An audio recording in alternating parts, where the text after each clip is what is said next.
করছি করব করতে থাকবো, কথা বলেন ঠিক কিনা? কারণ কোরআন নাযিল হয়েছে লাইলাতুল কদর রমজানে। আমরা কি রমজান মাসে কোরআন শরীফ পড়ি?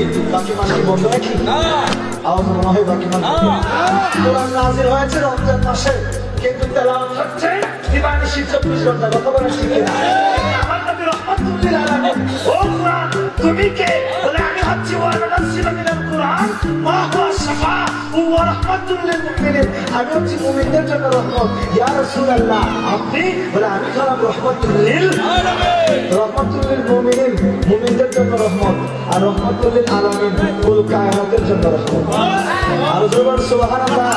রাহমাতুল লিল মুমিনিন আসার কারণে লাইলাতুল কদরে খায়রুম মিন আলফি শাহর, হাজার মাস থেকে লাইলাতুল কদর দামি, হাজার মাস থেকে দামি হয়েছে লাইলাতুল কদর।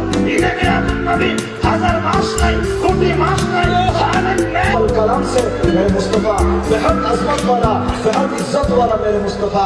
अरे লাইলাতুল কদর হাজার মাস থেকে দামি, আমার নবী হাজার মাস নয়, সৃষ্টিতে যত মাস সময় কাল দিবানিশি সময় সেকেন্ড ওয়াক্ত অতিবাহিত হচ্ছে সব থেকে ইভেন কুল কায়নাত থেকে নবীজি দামি। এটা তো সুন্নিদের কাছে বুঝা বলা দরকার পড়ে না। লাইলাতুল কদর হচ্ছে কোরআন, আমার নবী হচ্ছে সাহেবে কোরআন। লাইলাতুল কদর হচ্ছে সংবিধান, আমার নবী সংবিধান প্রণেতা, আমরা সংবিধান গ্রহীতা। আমার নবী হচ্ছে সাহেবে শরীয়ত, নবী ফাউন্ডার অফ শরীয়ত, আমরা হচ্ছে ফলোয়ার্স অফ শরীয়ত। নবীজি শরীয়তের অধীনে নয়, নবীজি শরীয়তের ঊর্ধ্বে, আমরা শরীয়তের অধীনে, নবীজি শরীয়তের